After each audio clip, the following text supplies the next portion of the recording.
Emma Collins never planned her weekends. She liked the quiet painting by the window, sipping coffee, and listening to soft music. Her small apartment in Portland felt like her safe space, far from the noise of her past. But that calm Friday evening, her phone rang, and everything changed. "Emma, please, I need your help." Rachel's voice trembled through the speaker. She was one of Emma's oldest friends, someone she hadn't seen in months. "My mom just got sick. I have to fly to Seattle tonight. Could you watch Noah for the weekend? Just 2 days, I promise." Emma didn't even think twice. "Of course, Rachel. Bring him over." An hour later, the doorbell rang.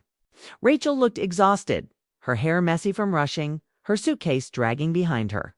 Beside her stood Noah's small boy with brown hair and eyes that seemed older than his years. He clutched a stuffed bear but didn't hide behind his mother like most kids. He looked straight at Emma, calm and quiet. "Hi, Miss Emma," he said politely. "Mom says you're her best friend." Emma smiled warmly. "That's very kind of her. Come in, Noah." Rachel hugged her quickly. "You're a lifesaver. He's an easy kid, I promise. Loves books, hates broccoli, bedtime at 9. Then she leaned closer. "He's been different lately. Says strange things sometimes. Just ignore it, okay? Kids go through phases." Emma nodded, though she didn't quite understand what Rachel meant. "Don't worry. He'll be fine here." After Rachel left, the apartment felt unusually still. Noah stood in the middle of the living room, studying the paintings that lined the walls. He walked up to one, a half-finished portrait of a man with kind eyes and a gentle smile. Emma froze when she saw which one he was looking at. "You paint?" he asked softly. "Yes," she said, clearing her throat. "It's just a hobby." "Doesn't look like a hobby," he replied. "It looks like a memory." Emma blinked, taken aback. "That S. An interesting way to put it." He shrugged, sitting on the couch as if he'd been there 100 times before. "Mom says people keep what they miss in colors. Yours are blue and gold." She laughed awkwardly, not sure what to say. It was such an unusual thing for an 8-year-old to say. "You talk like a grown-up, Noah." He grinned. "That's what my teacher says." As the evening went on, things felt almost normal again. They ordered pizza, watched a movie, and played a board game. Noah was polite, funny, and curious, but sometimes he'd pause mid-conversation and just look at her, like he was trying to understand something invisible. After dinner, Emma cleaned the kitchen while Noah sat by the window, staring out at the rain. "Miss Emma," he said quietly, "do you get lonely?" The question stopped her cold. "That's a big question for bedtime," she said lightly. He didn't laugh. "It's not bad to be lonely. It just means you have space for someone." Emma felt something stir inside her chest. This boy, he spoke like he'd seen too much, felt too much. "You're very wise, Noah." He smiled faintly. "That's what Grandpa used to say before he went to heaven." Her heart softened. "You miss him, don't you?" "Sometimes," he said. "But Mom says people never really go away. They just turn into stories and feelings." Then he looked at her again, his eyes thoughtful. "You lost someone too, didn't you?" Emma froze. "What makes you say that?" He shrugged. "You have the same eyes as Mom did after Grandpa left. Sad but kind." Her hands trembled slightly as she placed the dish towel down. She wanted to change the subject, but the words wouldn't come. Finally, she whispered, "Yes, I did." He nodded like he already knew. "It was someone you loved." She hesitated. "Yes, a long time ago." "Then why did you stop painting him?" Noah asked quietly. Emma's eyes widened. "How do you know that's him?" He looked away. "I just know things sometimes. Mom says it's because I listen too hard." Emma didn't reply. She tucked him into bed a little later, though her mind was still spinning. He fell asleep almost instantly, his little hand clutching his bear, his face peaceful. She stood by his bed for a moment, brushing a strand of hair from his forehead. "Good night, Noah," she whispered. "Good night, Miss Emma," he murmured, half asleep. Then, just as she turned to leave, he said something that made her heart stop. "You still love him?" She froze. What? The man in the painting, he said softly, eyes still closed. The one who left. You still love him, even though you tell yourself you don't. Emma stood there, her breath caught in her chest. How could you know that? She whispered, but he was already asleep. For a long moment, she just stared at him, her heart racing. Then she walked back to her art corner, staring at the unfinished portrait. It had been nearly 2 years since Daniel left, since he packed up his things, whispered "I'm sorry," and walked out of her life. She'd never told Rachel how deeply it hurt. She just smiled, pretended she was fine, and turned her pain into brushstrokes. But now this boy, this quiet, strange boy, had spoken the truth she'd buried so deep she thought it was gone. She sat down and picked up her paintbrush, her hand trembling slightly. The canvas stared back at her, accusingly empty where Daniel's eyes should have been. Outside, the rain grew heavier. Thunder rolled somewhere far away, and Emma felt the weight of memory pressing down. She dipped the brush into blue paint, then stopped. She couldn't do it. Not yet. She walked to the window, staring out at the dark street below. Somewhere a car passed, its headlights reflecting in puddles. Behind her, Noah shifted in his sleep, whispering something she couldn't make out. Emma leaned her head against the glass, eyes closing. For the first time in months, her mind wasn't on her art, was on him. The way he used to laugh when she got paint on her nose. The way he'd call her name like it was a song only he knew. And now a child she barely knew had said the words. She'd been running from Dot. You still love him? She let out a shaky breath and turned off the light. But even as she lay in bed, her heart wouldn't rest. Every sound, the ticking clock, the rain on the window, Noah's quiet breathing, felt like part of a message she wasn't ready to understand. Maybe Rachel had been right. Maybe Noah did say strange things. But somehow, those strange things had found the parts of her she'd tried hardest to hide as she drifted into uneasy sleep. One thought lingered in her mind, soft, uninvited, and impossible to ignore. What if the boy was right? What if love never really goes away, just waits to be spoken again? The morning sun filtered through the blinds, painting soft lines across the living room. Emma woke to the smell of coffee and the faint sound of humming. For a moment, she thought she was dreaming, but then she found Noah standing on a chair, trying to pour milk into 2 mugs. "Morning, Miss Emma," he said cheerfully, balancing the carton with both hands. "I made coffee for you." She rushed over, half laughing, half panicking. "Oh no, sweetheart, you don't have to do that. You could spill it." He grinned. "But I didn't." She smiled despite herself, helping him pour the rest. "You're something else, Noah." "I know," he said simply, sitting at the table and swinging his legs. "Mom says I act older than my age." Emma handed him a glass of orange juice and took a sip of her coffee, trying to shake off the strange heaviness from last night. She wanted to pretend his words "you still love him" hadn't hit so hard. Maybe he was just guessing. Maybe it was coincidence. But before she could say anything, Noah looked at her with those calm, knowing eyes. "You didn't sleep well." She froze. "What makes you say that?" He shrugged. "Your eyes look like you were thinking too much. My teacher says adults do that when their hearts are noisy." "Ah." Emma chuckled nervously. "Your teacher sounds very wise." "No," he said softly, "I just listen carefully." The conversation unsettled her. It wasn't what he said, it was how he said it. Slow, thoughtful, and full of meaning. Like an old soul trapped in a small body. She didn't know what to make of it.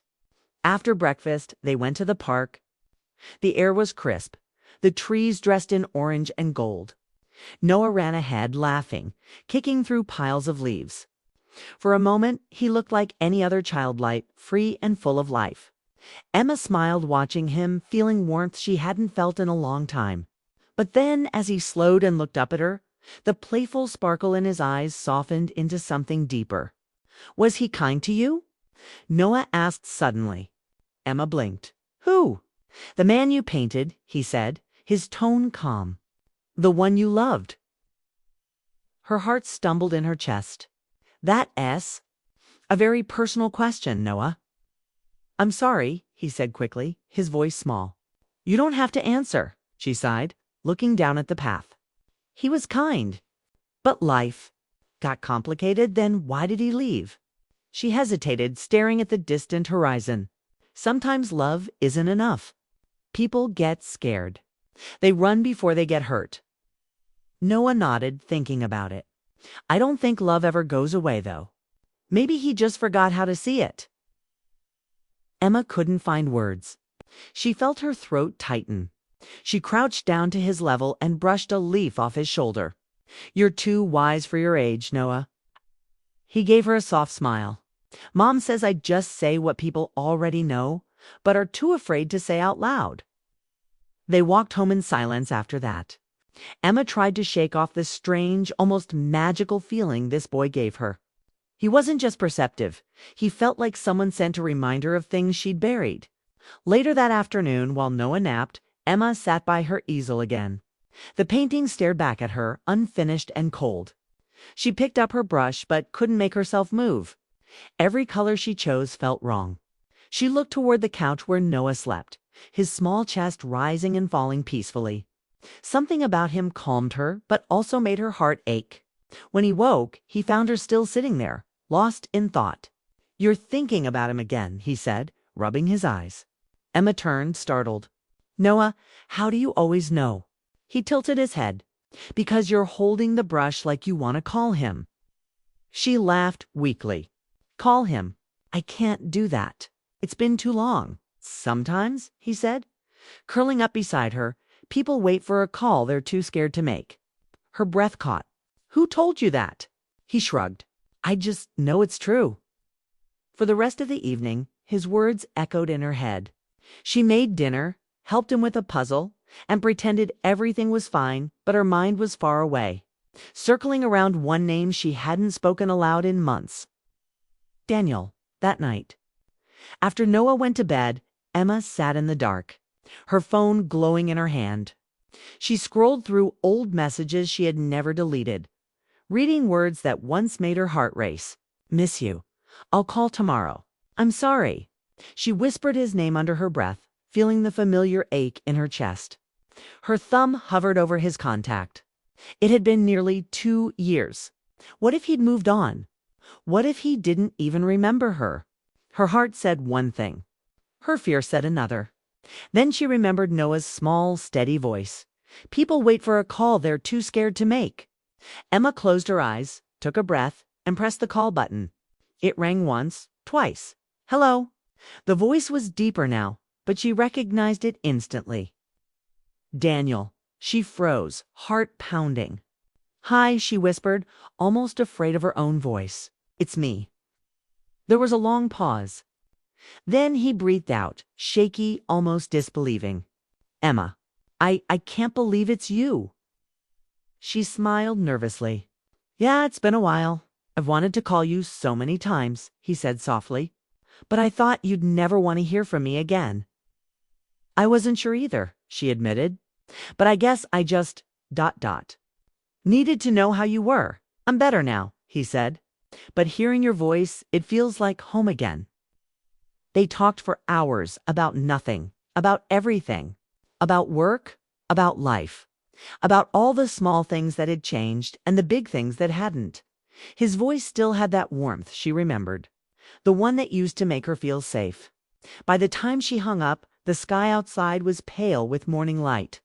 She sat there for a while, smiling softly to herself. For the first time in years, the ache in her chest felt lighter. Then she heard a sleepy voice behind her. Told you, Noah murmured from the couch, half awake and smiling.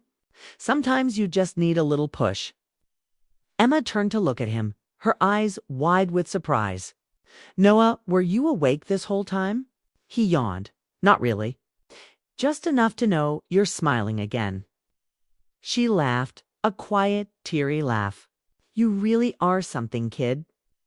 He snuggled into his blanket, his voice barely a whisper. Now you can finish your painting.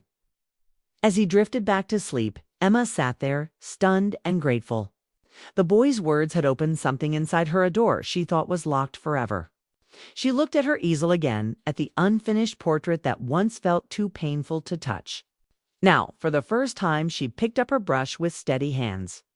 Maybe Noah was right. Maybe love didn't disappear. It just waited for someone brave enough to see it again. The next morning arrived softly, filled with the scent of rain and the sound of a quiet house. Emma felt lighter, though she barely slept. Talking to Daniel had stirred something inside her, a mix of warmth, regret, and a strange new hope. She didn't know what would come of it, but for the first time in years, her heart wasn't heavy. She found Noah sitting at the kitchen table, already awake, a pencil moving quickly over a piece of paper. "Good morning," she said, smiling. "You're up early. You didn't look up." "I was finishing something." Curious, Emma walked closer. What she saw made her stop in her tracks. Noah was sketching a portrait, hers and Daniel's. The resemblance was undeniable. The man's smile, the softness in the eyes, it was him. Her voice trembled. "Noah, where did you learn to draw like that?" He shrugged, still working on the lines. "I just draw what I see." "What do you mean, what you see?" He looked up then, his small face calm but serious. "He was sitting beside you last night." Emma's breath caught. "Who?" "The man from the painting," Noah said simply. "He looked sad, like he wanted to talk but couldn't. So I drew him for you." Emma's knees felt weak. She sank into the chair across from him, staring at the drawing. The details were perfect. The same tilt of the head, the same eyes she'd painted months ago. But there was something new in this sketch piece. She whispered, "Noah, you couldn't have seen him." "He wasn't here." Noah's pencil stopped. "He was," he said quietly. "Not the way people usually are. Sometimes when someone still loves you, they visit in thoughts. You just don't notice." Emma didn't know whether to cry or smile. This boy's words always reached straight into her heart. "You really believe that?" He nodded. "I don't have to believe it. I just know." She exhaled slowly, glancing at the phone lying on the counter. Daniel hadn't texted since last night, but she didn't expect him to. Still, she couldn't help hoping. By noon, the clouds cleared and the day turned bright. Emma decided to take Noah to the art store. "We'll get some new brushes," she said, trying to sound cheerful. "Maybe you can teach me to draw." Smiled. "You already know how to draw feelings. That's harder." As they walked through these small downtown streets, people smiled at the sight of them, an artist and a thoughtful little boy with a sketchbook under his arm. Emma realized she hadn't felt this alive in a long time. At the art store, Noah picked a small pack of colored pencils. "Can I get these?" he asked. "Of course," she said, placing them in the basket. "You earned it." He looked up suddenly, his eyes bright. "He's going to call you today." Emma blinked. "Who?" "Daniel," he said matter-of-factly. "He'll call before sunset." She laughed, shaking her head. "You're guessing again?" "No," he said, smiling faintly. "I'm listening." Later that afternoon, they returned home. Emma brewed tea while Noah sat cross-legged on the floor, coloring quietly. The house felt peaceful, but she couldn't shake his words. "He'll call before sunset." It was ridiculous. Coincidence? Maybe. But still, she found herself glancing at her phone every few minutes. Hours passed. The light outside began to fade into orange and gold. Noah hummed softly while drawing, completely calm. Emma looked at him and smiled. "You're very confident. You know that." He didn't look up. "You'll see." The phone rang. Emma froze, her heart jumping. Slowly, she picked it up. It was Daniel. She stepped into the kitchen, her hands trembling. "Hey," she said softly. "Emma," he said, his voice gentle. "I couldn't stop thinking about last night." She smiled, her throat tight. "Me neither." "I don't want to sound foolish," he continued, "but hearing your voice again, it reminded me of everything I lost. And everything I still care about." She swallowed. "Daniel, ... left. Because I thought I was doing the right thing," he said quickly. "I thought you'd be better off without me. But I was wrong. I've been carrying that mistake every day." Her eyes filled with tears.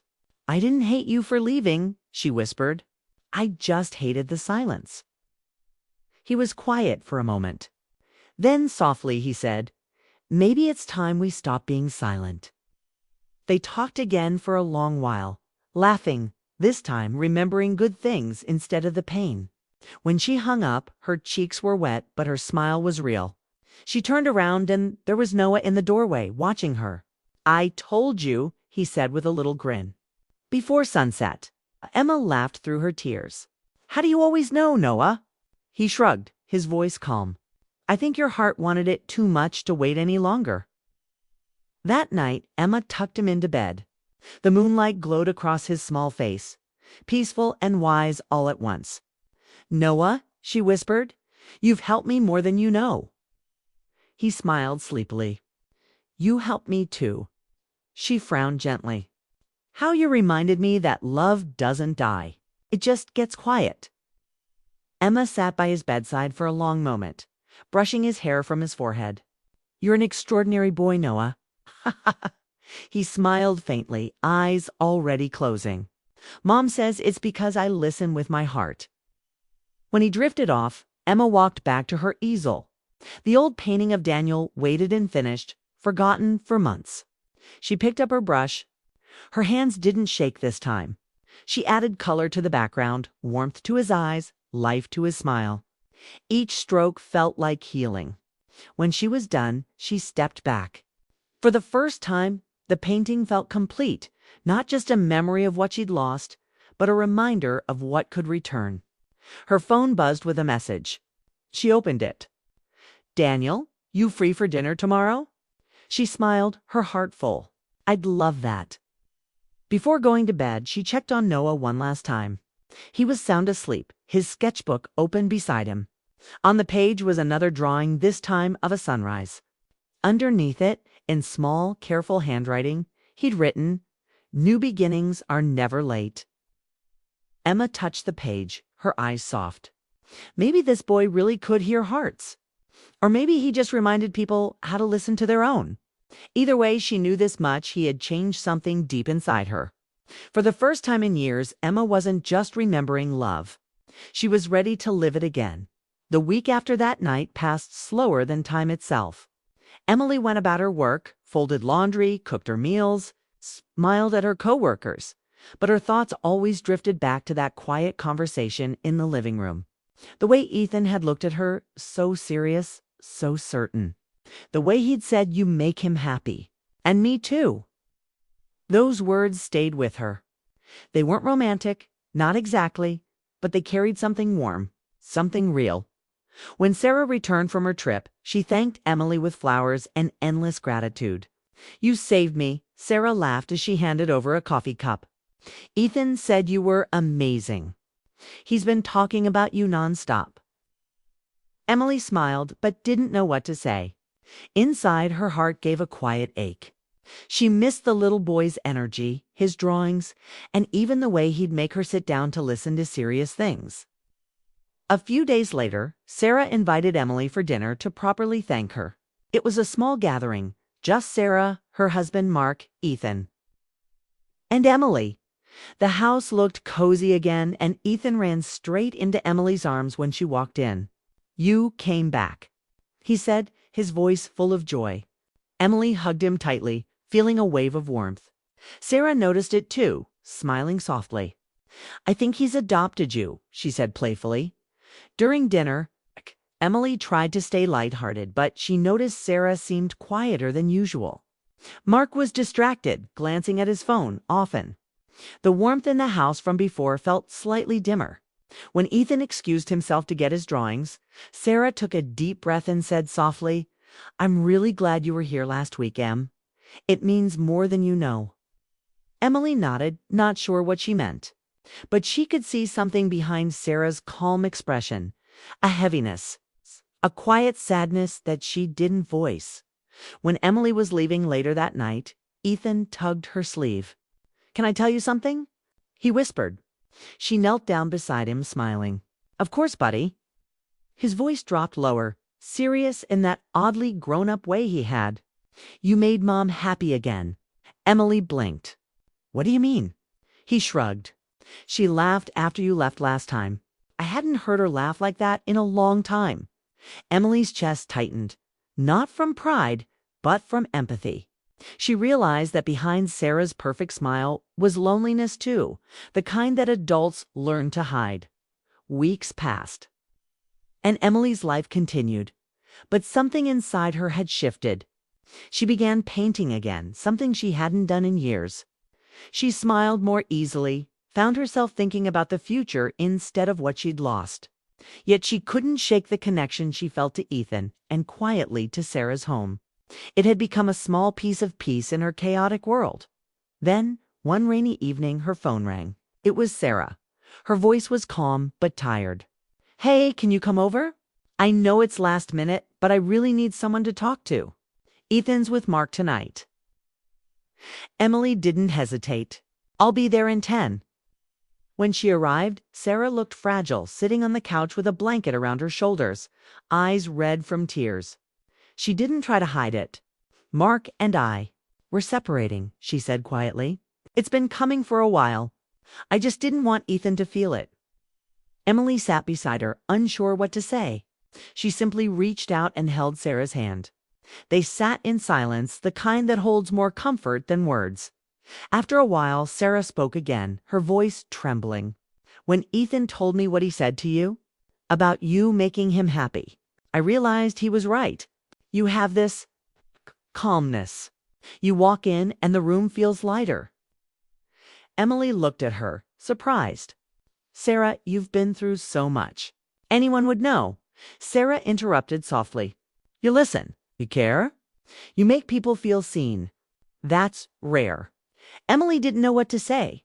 Her eyes met Sarah's, and for a long moment, the air between them felt heavier, charged with something unspoken.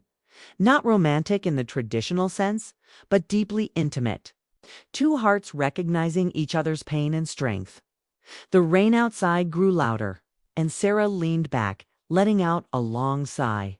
"I used to think being strong meant never showing when I was breaking," she said. "But now I think maybe strength is letting someone see you when you do." Emily nodded, her voice quiet. "It is." The next morning when Emily woke up, her phone buzzed with a text from Sarah. "Thank you for being there last night.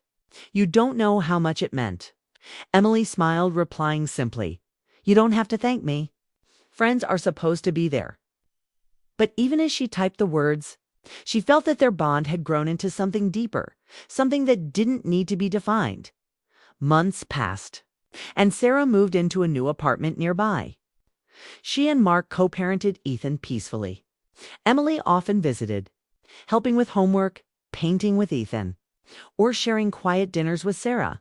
There were moments when their eyes met across the table, when laughter lingered too long, when silence felt full. But they never forced meaning onto it. Some connections didn't need labels to be real. One evening, as the three of them sat watching a movie, Ethan leaned against Emily's shoulder and whispered, "You know what I think?" Emily smiled. "What?" He looked up at her, his expression thoughtful. "I think you were supposed to be in our story." Emily froze for a moment, his innocent words settling into her heart like sunlight breaking through clouds. She looked over at Sarah, who was watching them with a soft, knowing smile. For the first time, Emily didn't feel like an outsider in anyone's life. She was part of something fragile, imperfect, but real. That night, after tucking Ethan into bed, Sarah walked Emily to the door. The hallway light was dim, and rain tapped gently against the window. "He's right, you know," Sarah said quietly. "You were supposed to be in our story." Emily smiled faintly. "Then I guess I'm lucky I said yes that day." Sarah's eyes softened. "So are we." Emily walked out into the night, the rain cool on her skin, the world feeling strangely new. Sometimes, life didn't give you the story you expected, but if you were brave enough to say yes when someone needed you, it could give you the story you truly needed.